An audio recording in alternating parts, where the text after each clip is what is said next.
So good morning mga payaba. So ngayong araw na ito papasok na po pala ako sa aking trabaho. So bago nga pala ako pumasok na aking trabaho, meron tayo papasyalan na mag-iina. So bibilan muna natin sila ng almusal. So tara. So ayan, dito na tayo. Tayo pabili nga po, 3 lugaw po. Saka itlog na laga po, 3 din po.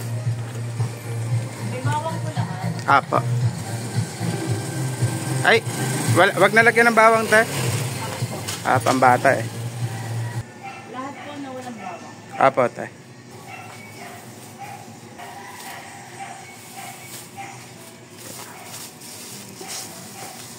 So ayan, nakabili na tayo mga payaba ng ating dadalhin. Ay, sukli ko pala. Thank you po. So ayan, pupunta na ako dun mga payaba. So dadaan muna ako ng bakery para pumili ulit ng tinapay na dadalhin natin sa kanila.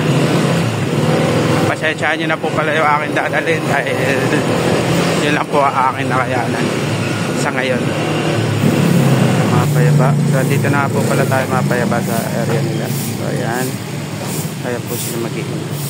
So bigay natin yung ating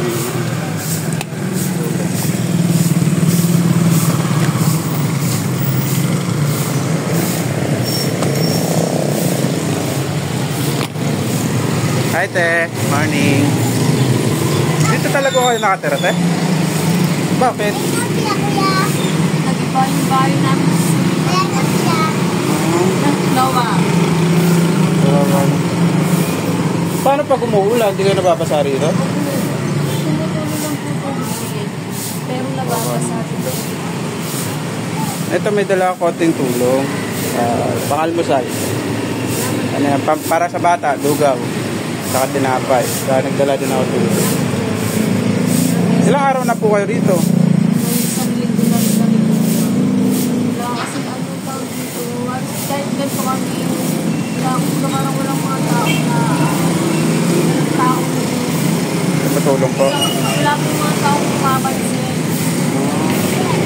Ngayon lang po. Sa barangay po, wala po. Wala po ganito yung barangay. Nahingi po ako ng tulong sa barangay sa bahay. Kasi dati po nung tinitirahan namin sa Kanupan, ano po, pag yan, tinutulong rin po. Tapos yung binabahan po. Tapos bawal po talaga din kami, bawal po talaga magtayo ng bahay po, talaga kami yung dito. Bawal. Bawal na po talaga. Tapos siguro ilan na rin po nila na mapaalis po kami. Tapos yung ganito po, kahit malakad-lakad na kami kung saan-saan, walang mga tao. Walang mga nagpapanintay. Kahit anong tao po dito. Kahit po malakad-lakad na. Pag ilalapit ko kayo sa grupo ko, ano? So ngayon tayo, papasok po muna ako ha. Ingat kayo dito. Salamat po. Sige. Bye-bye. Tayo pa naman. Bye-bye. Almasal na kayo. Labang mainit pa yung lugaw. Wawa na. Bada na po. Sarap pa naman ang tulog niya. So ayan mga payaba, galing na po tayo. So sobrang nakakawa po yung kanilang sitwasyon, no?